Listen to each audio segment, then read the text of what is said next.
অ্যাসিডিটির জন্য কি হয়? পেট ভার হয়ে যায়, পেটে জ্বালা, বুকে জ্বালা, ঢেকুর ওঠা, পেটে ব্যথা, পায়খানার প্রবলেম, এগুলো অনেকগুলো প্রবলেম হয় পেশেন্টদের। বিয়ে বাড়িতে গিয়ে অথবা কোনো নেমন্তন্ন বাড়িতে গিয়ে একসঙ্গে প্রচুর খাবেন না।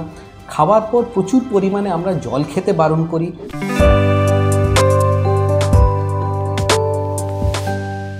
নমস্কার, ওয়েলকাম টু ডাক্তারবাবু ইউটিউব চ্যানেল। আমি ডক্টর সঞ্জয় মণ্ডল, কনসালটেন্ট গ্যাস্ট্রোইন্টেস্টিনাল সার্জন, মণিপাল হসপিটালের সঙ্গে যুক্ত আছি। আজকের সমালোচনার বিষয় হচ্ছে অ্যাসিডিটি কমানোর ঘরোয়া উপায়। অ্যাসিডিটি অতি কমন রোগ এবং আমরা দেখি বহু মানুষের হয়। অ্যাসিডিটির জন্য কি হয়? পেট ভার হয়ে যায়, পেটে জ্বালা, বুকে জ্বালা, ঢেকুর ওঠা, পেটে ব্যথা, পায়খানার প্রবলেম, এগুলো অনেকগুলো প্রবলেম হয় পেশেন্টদের। এবার এই রোগের তো আমাদের ডাক্তারদের কাছে চিকিৎসা আছে, স্পেশালি যদি খুব সিভিয়ার অ্যাসিডিটির প্রবলেম হয় আমরা ওষুধপত্র দিই এবং তাতে পেশেন্টের রিলিফ হয়।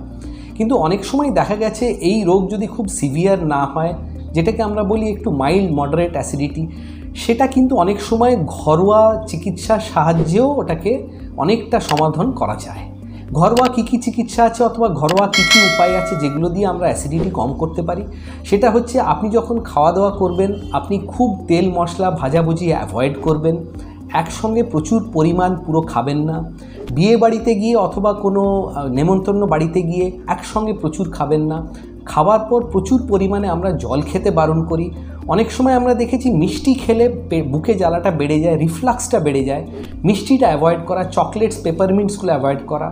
এছাড়া আমরা দেখেছি অনেক খাবার খেলে মানুষ বুঝতে পারবে যে সেই খাবারগুলো তাদের টলারেট হয় না। টলারেট না হলে আমরা বলি সেই খাবারগুলো অ্যাভয়েড করা। এছাড়া আরও দেখা গেছে যে অ্যাসিডিটি কম করানোর অনেক সময় দেখা গেছে যে দুধ খেলে পেটের স্টামাকের যে অ্যাসিড তৈরি হয় সেটাকে নিউট্রালাইজ করে দেওয়া যায়। তো অনেক সময় আমরা বলি যে খাবার খেয়ে খুব অ্যাসিডিটি হলে অন্য কোনো ওষুধপত্র না থাকলে অথবা ডাইজিন অথবা জেলোসিল এই জাতীয় ওষুধ না থাকলে দুধ খাওয়া, তাতে অনেকটাই অ্যাসিডিটি কমে যায় এবং তাতে অনেকটা সমাধান হয়। আপনারা যদি আরও এরকম ইন্টারেস্টিং ভিডিও দেখতে চান তাহলে ডাক্তারবাবু ইউটিউব চ্যানেলকে সাবস্ক্রাইব করবেন। নমস্কার।